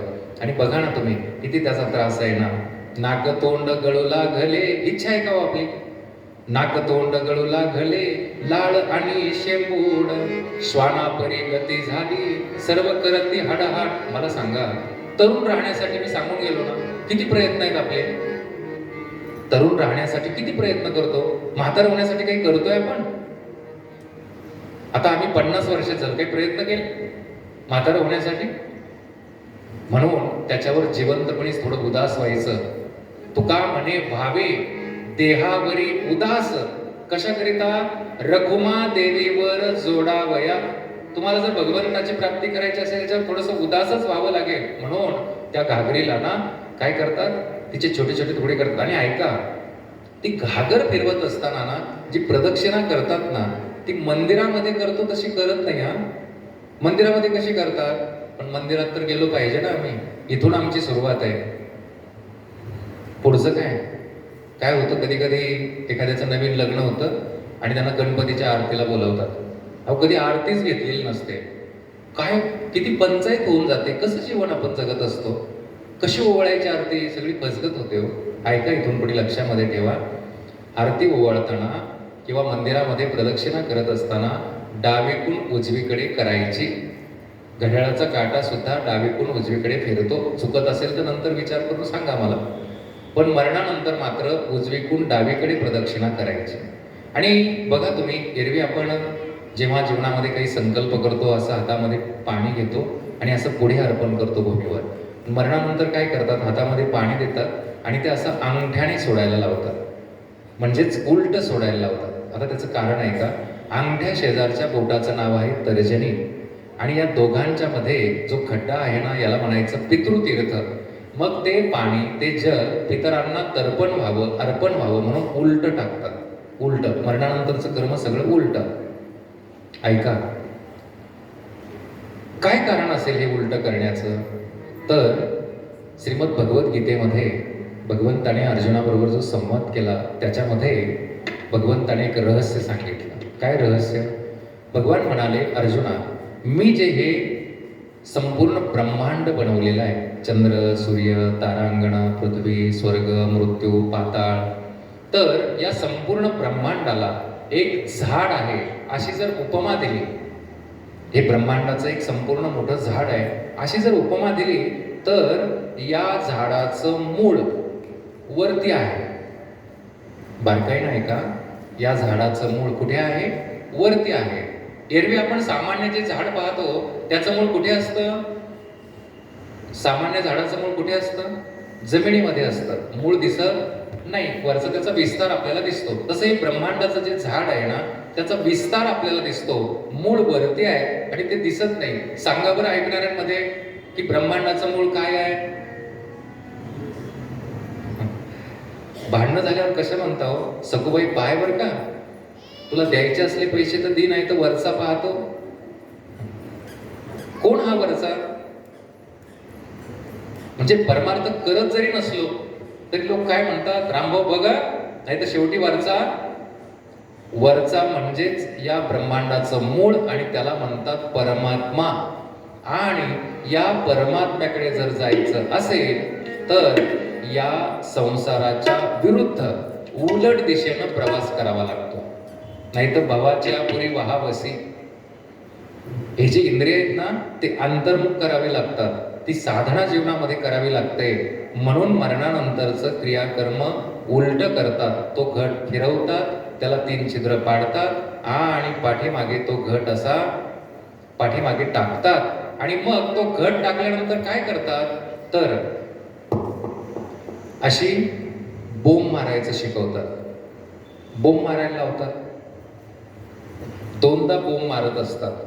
एक म्हणजे ज्यावेळी होळीचा सण असतो, आपण होळी पेटवतो, बरोबर? आणि होळी पेटवल्यानंतर त्या होळीला प्रदक्षिणा करत असताना आपण मुलांना काय शिकवतो? मुलांनो, मारा आता बोंबा. तशाही आम्ही फार बोंबा मारलेल्या असतात.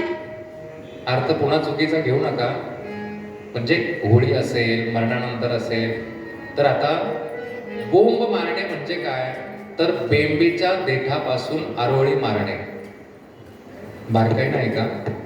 बोंब मारणे शब्दाचा अर्थ आहे बेंबीच्या देठापासून आरोळी मारणे. आणि ही आरोळी भगवंताच्या नावाने मारायची असते. कुणाच्या नावाने? भगवंताच्या, म्हणजे देवाच्या नावाने. म्हणून आता इथून पुढे जेव्हा होळी पेटवली जाईल त्यावेळी मुलांना जी बोंब मारायची शिकवायची ती देवाच्या नावाची. आमच्या छत्रपती शिवाजी महाराजांनी बोंब मारली काय? हर हर महादेव.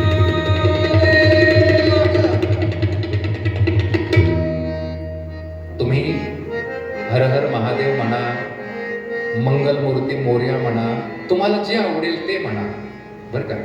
पण ही बोंब देवाच्या नावाने मारायची. तुकाराम महाराज एका दुसऱ्या अभंगामध्ये हाच विषय सांगतात.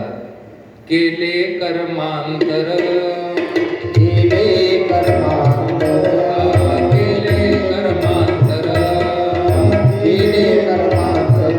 ओम मारिली हरी हर, ओम मारिली हरी हर, ओम मारिली हरी हर, ओम मारिली हरी हर, ओम मारिली हरी हर, ओम मारिली हरी हर. केले कर्मांतर, ओम मारिली हरी हर, ओम मारिली हरी हर, ओम मारिली हरी हर.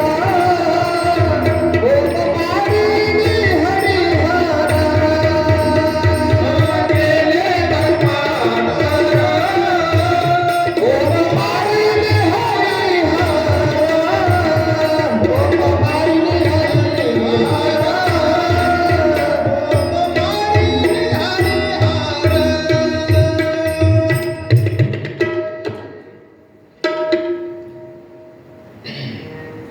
मरणानंतर तो घट फिरवला की जी बोंब मारायची असते ती देवाच्या नावाने, हरिहराच्या नावाने. जगद्गुरु तुकाराम महाराज म्हणतात, ही क्रिया, ही कृती तुम्ही सर्वजण मरणानंतर करता, पण आम्ही ही कृती जिवंतपणे केली. काय केलं आम्ही? हा जो घट आहे ना, या शरीराला काय म्हणतात? घट म्हणतात या शरीराला. हा घट फिरवला म्हणजे काय? आता आपण देवाशी विन्मुख आहोत. आता सध्याला आपण कशा आहोत? विन्मुख आहोत देवाला. तर आम्ही त्याला देवाच्या सन्मुख केलं, म्हणजे आम्ही अंतर्मुख झालो, सन्मुख झालो, आणि मग देवाच्या नावाने बोंब मारली या अभंगाच्या 4थ्या चरणात. फिरविला घट फोडिला चरणी, फिरविला घट फोडिला चरणी, फिरविला घट फोडिला चरणी, फिरविला घट फोडिला चरणी, फिरविला घट फोडिला चरणी, फिरविला घट फोडिला चरणी, फिरविला घट फोडिला चरणी, फिरविला घट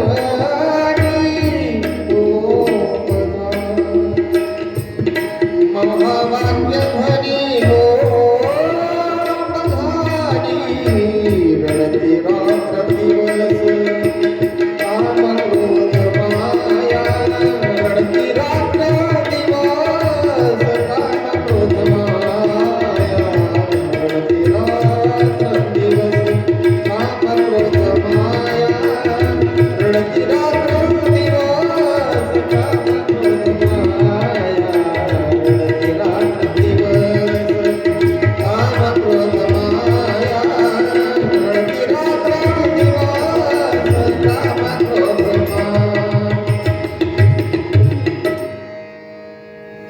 विठोबार कुमारी.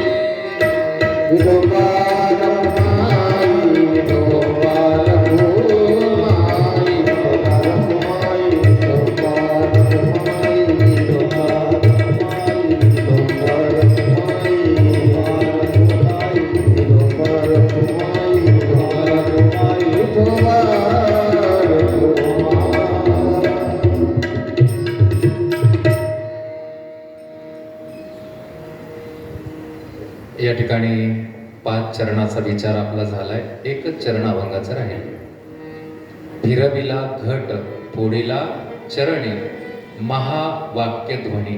आता हे महावाक्य जे शब्द इथे आलाय ना, तर देवाच्या नावाने जी बोंब मारायचे, तर यामध्ये बोंब मारण्याच्या 2 पद्धती आहेत.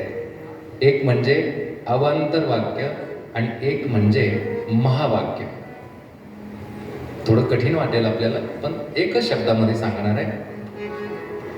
अवांतर वाक्य म्हणजे जे भगवंताकडे घेऊन जाणारी असतात त्याला अवांतर वाक्य म्हणायचं. आणि महावाक्य म्हणजे जीवशिवाचं ऐक्य प्रतिपादन करणारं वाक्य, त्याला म्हणायचं महावाक्य. जसं की आपल्या वेदामध्ये अहम ब्रह्मास्मी, अयम आत्मा ब्रह्म, प्रज्ञानम ब्रह्म, तत्वमशी ही 4 महावाक्य आहेत. आणि त्या 4 महावाक्याचा विस्तार म्हणजे वेद, त्या 4 महावाक्याचा विस्तार म्हणजे 6 शास्त्र, त्या 4 महावाक्याचा विस्तार म्हणजे 18 पुराण, त्या 4 महावाक्याचा विस्तार म्हणजे श्रीमद भगवद्गीता, ज्ञानेश्वरी, भागवत, हे सगळं. म्हणून महावाक्य ध्वनी बोंब झाले. आणि आता तो विधी संपन्न झाल्यानंतर दशक्रिया विधीच्या दिवशी ज्यावेळी पिंडदान केलं जातं, थोडं लक्षपूर्वक ऐका, एकच चरण आहे. पिंडदान शब्दाचा काय अर्थ? तर मरणानंतर त्या जीवात्म्याला पापपुण्याचा हिशोब देण्याकरिता अनंताच्या प्रवासामध्ये हा देह घेऊन जाता येत नाही. एक जगद्गुरु तुकाराम महाराज सोडले तर आत्तापर्यंत भगवंताला सुद्धा हा देह घेऊन जाता आलेला नाही. आता तुकाराम महाराजांना का नेता आला, इतरांना का नेता येत नाही, याचं या ठिकाणी विचार आपल्याला पाहायचा नाहीये. पण सामान्यपणे पुढच्या प्रवासासाठी पिंडदानातला जो देह आहे त्यातून जो देह निर्माण होतो, कसा होतो, तर पिंड शब्दाचा अर्थ देह आणि दान म्हणजे देणं. काय करायचं, त्या जीवात्म्याच्या रूपाने एक पिठाचा गोळा दान द्यायचा, म्हणजे संकल्प करायचा की तुला देह प्राप्त व्हावा. मग असं 9 दिवस जेव्हा आपण पिंडदान करतो, म्हणजे 10व्या दिवसापर्यंत, मग शेवटचं पिंडदान केलं की त्याला एक देह प्राप्त होतो आणि त्याचा आकार हा आता हाताच्या अंगठ्या एवढा असतो. आपला हाताचा अंगठा आहे ना, एवढा आकार असतो. म्हणून त्या देहाला अंगुष्ठ मात्र देह म्हणतात. आणि मग काय, तिथे काकस्पर्श झाला की समजायचं या जीवात्म्यानं त्या अंगुष्ठ मात्र देहामध्ये प्रवेश केला. आता बऱ्याच वेळा काकस्पर्श म्हणजे त्याला मुक्ती मिळाली किंवा मोक्ष मिळाला असा अर्थ घेतात. पण त्याचा असा अर्थ घ्यायचा नाही. मरणानंतर कुणालाही मुक्ती आणि मोक्ष मिळत नाही. तो जिवंतपणे मिळवायचा असतो, इथे बसल्या बसल्या मिळवायचा असतो. काका मला म्हटले आता की अजून नातेवाईक येतात, 1 तास अजून वाढवायचे. मग तुम्हाला जर त्याचा अनुभव घ्यायचा असेल मोक्षाचा, मुक्तीचा, तो इथे बसल्या बसल्या याच देही याच डोळा भोगू मुक्तीचा सोहळा. मरणानंतर मोक्ष आम्हा मेल्या पाठी होईल, ऐसे जे म्हणती जाण पडत मूर्ख. म्हणून आपल्याला मुक्ती जर मिळवायची असेल, मोक्ष मिळवायचा, तो मरणानंतर मिळत नाही. काकस्पर्श होणं म्हणजे काय, तर त्या जीवात्म्याला अंगुष्ठ मात्र देह मिळाला एवढी सूचना आपल्याला मिळते. म्हणून काकस्पर्श त्या ठिकाणी होतो. तर आता ऐका, जरी काकस्पर्श झाला नाही तरी गोमातेला तो अधिकार आहे.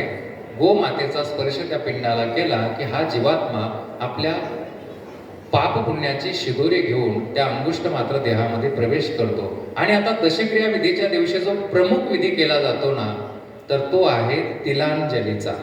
फार बारकाईनं ऐका. आता आपला असा समज आहे की तिलांजली वाहणं म्हणजे त्या जीवात्म्याला तिळतिळ पुण्य अर्पण करणं. पण असा त्याचा अर्थ होत नाही. मुळामध्ये असं पुण्य कुणाला अर्पण करता येत नाही. मुळात पुण्य काय हा तर विचार नंतरच आहे. मग तुम्ही बघा, ज्यावेळी आपण तिलांजली वाहतो ना, आपल्यापेक्षा वयानं मोठा असेल, नात्यानं मोठा असेल तर आपण तीळ वाहतो, बरोबर. आपल्यापेक्षा वयानं लहान असेल, नात्यानं लहान असेल तर आपण तीळ वाहत नाही. याच्यावरून तिलांजली वाहणं या शब्दाचा अर्थ आहे त्या जीवात्म्याचा आणि आपला कायमस्वरूपीचा संबंध आता तोडणं. का, तर त्याला आता आपण पिंडदान करून त्याच्या प्रवासासाठी देहाची प्राप्ती करून दिलेली आहे. आपलं कर्तव्य कर्म संपलेलं आहे. त्याचं पापपुण्य त्याच्याबरोबर, आपलं पापपुण्य आपलं जीवन आपल्याबरोबर, त्याचाने आपला संबंध तोडायचा. मग तो संबंध कशा कशाचा तोडला जातो, तर ऐका. वयाने मोठा असेल, नात्यानं मोठा असेल तर संबंध तोडायला आपण तयार होतो. लहाण्याचा संबंध का तोडायला तयार होत नाही, तर आपल्याला असं वाटतं की मोठा माणूस होता वयानं नात्यानं, ठीक आहे की आता त्याच्याकडे काही इच्छा नाहीत, आपल्या काही कामना नाहीत. पण आपल्यापेक्षा वयानं लहान असेल, नात्यानं लहान असेल तर आपल्या काही इच्छा गुंतलेल्या असतात, काही कामना गुंतलेल्या असतात. म्हणून आपण लहाण्याला तीळ वाहत नाही. आता तिलांजली वाहणं म्हणजे संबंध तोडणं. मग कशा कशाचा संबंध तोडायचा, तर पहिलं म्हणजे तो ज्या परिवारामध्ये जन्माला आला, ज्या कुळामध्ये जन्माला आला त्याचा संबंध तोडायचा. दुसरं म्हणजे त्याचं व्यवहाराकरिता जे नाव ठेवलेलं आहे, सखाराम असेल, तुकाराम असेल, त्या नावाचा आणि आपला संबंध तोडायचा. आणि त्याचं जे शरीर आहे, त्याचं जे रूप आहे, त्या रूपाचाही संबंध आपल्याला तोडायचा. आणि मग याला म्हणायचं तिलांजली वाहणं. जगद्गुरु तुकाराम महाराज म्हणतात, तुम्ही सर्वजण मरणानंतर हे कृत्य करता, माहीत असतं नसतं मला माहिती नाही आपल्याला, पण जगद्गुरु तुकाराम महाराज म्हणतात या शरीराचा संबंध सद्गुरूंनी तोडल्यामुळे ना झालं काय, मी जिवंतपणीच माझ्या कुळाचा संबंध तोडला. म्हणजे याते कुळ माझे गेले हरपुणे, श्रीरंगा वाचवणी आणून येणे. कुळाचा संबंध तोडला. हे जे माझं नाव ठेवलंय ना सकाराम तुकाराम, हे माझं खरं नाव नाहीच आहे, हे मला ठेवलेलं नाव आहे. उपजलिया बालकासी नाव नाही तै पासी, ठेवलेली नावेसी ओदे तवटी. त्याचा संबंध तोडला. आणि या शरीराचा संबंध तर सद्गुरूंनी केव्हाच तोडला. शरीर ज्याचे त्यास समर्पिले. जगद्गुरु तुकाराम महाराज अभंगाच्या 5व्या आणि कीर्तनाच्या शेवटच्या चरणामध्ये सांगतात. दिली तिळांजली कुळनाम रूपासी, दिली तिळांजली कुळनाम रूपासी,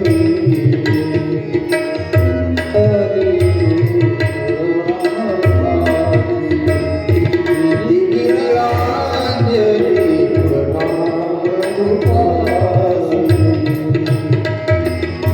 दिली तिळांजली कुळनाम रूपासी, शरीर जाचे त्यासी समर्पिले, शरीर जाचे त्यासी समर्पिले, शरीर जाचे त्यासी समर्पिले, शरीर जाचे त्यासी समर्पिले,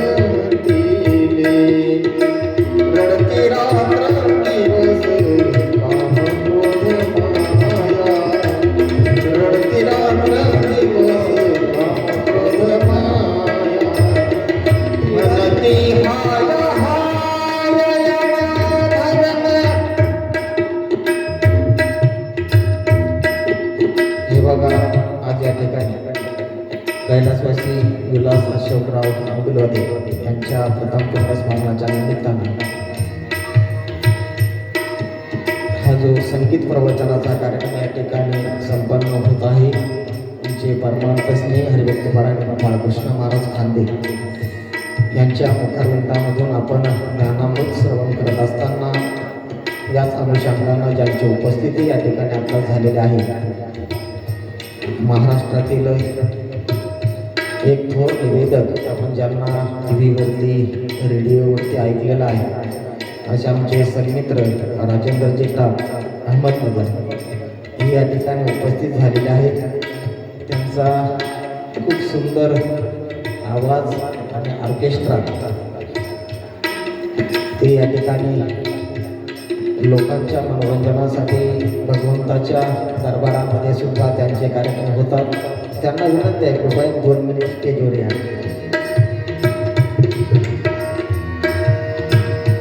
म्हणती हाय हाय यमधर्म,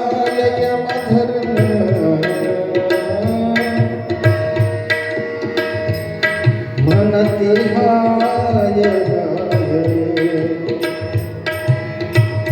यमधर्म,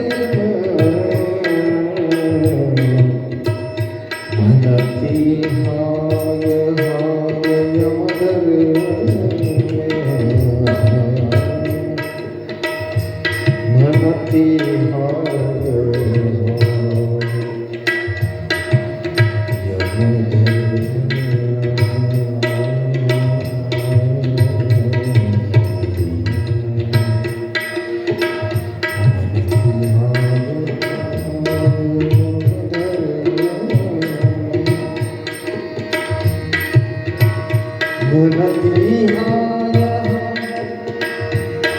यमधर्म, म्हणती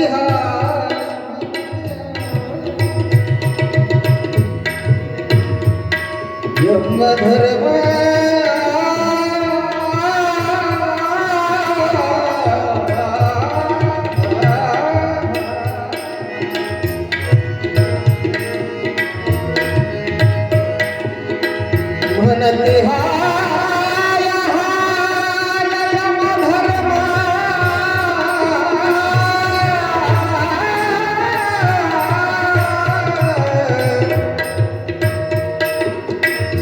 म्हणती हाय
मरती हाय हाय धर्म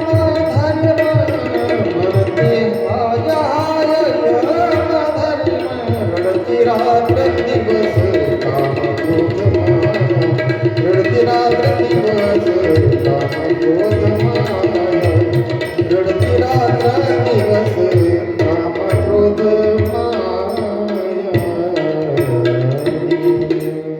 ज्ञानेश्वर माऊली ज्ञानराज माऊली तुकाराम ज्ञानेश्वर माऊली ज्ञानराज माऊली ज्ञानेश्वर माऊली ज्ञानराज माऊली तुकाराम ज्ञानेश्वर माऊली ज्ञानराज माऊली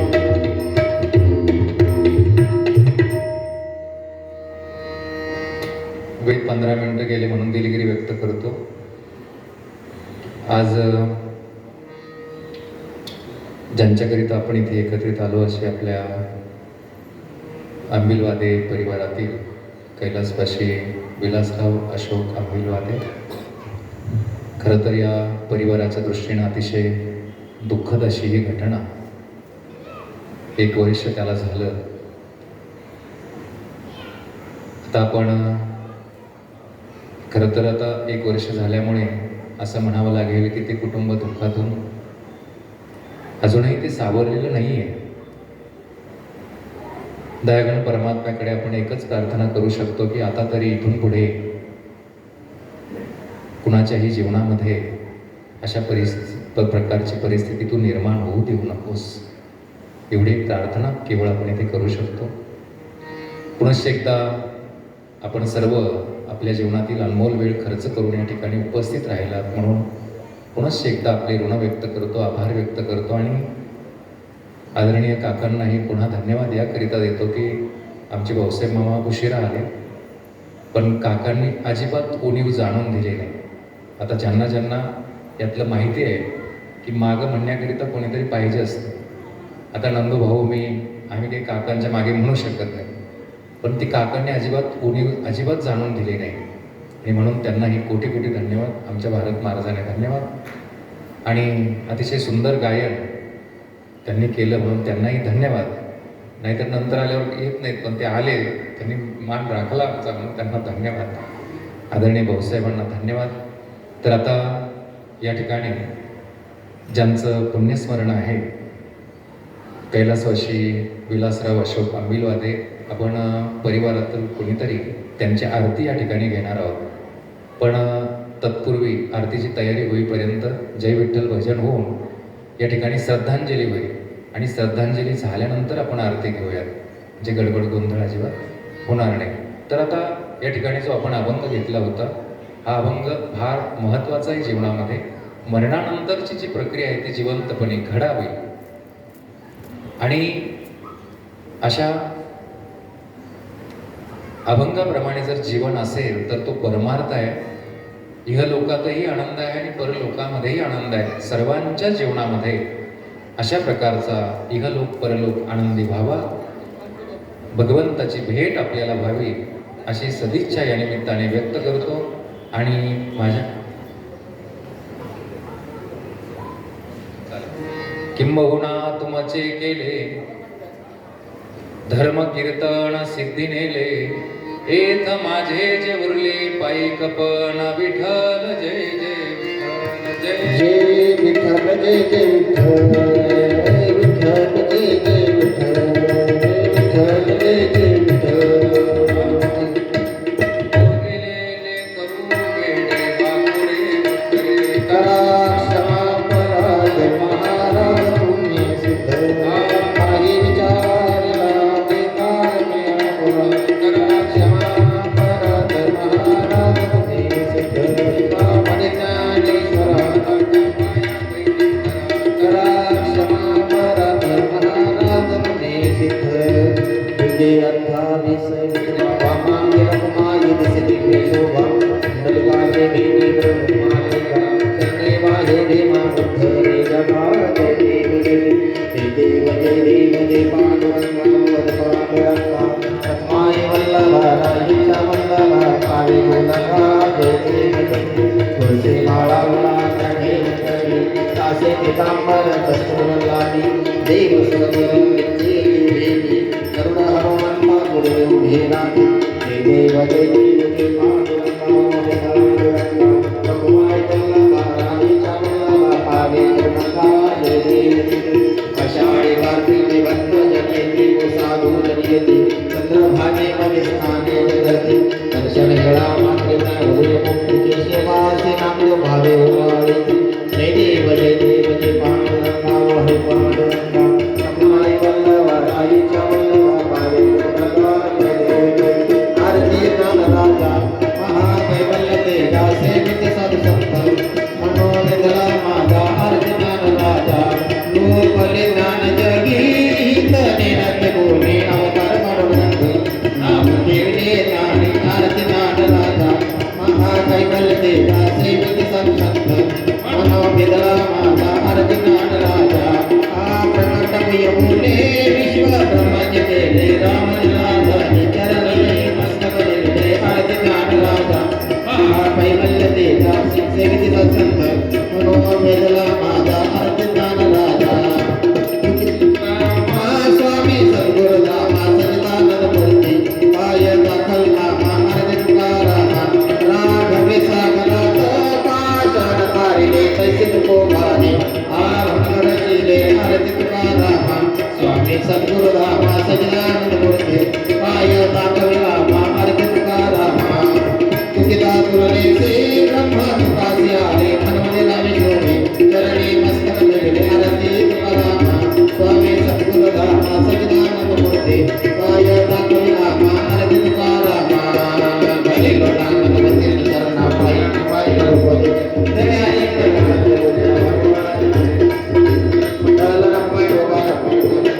पुंडलिक वरदाय विठ्ठल श्री ज्ञानदेव तुकाराम हरिनाथ भगवान की जय. माऊली ज्ञानेश्वर महाराज की जय.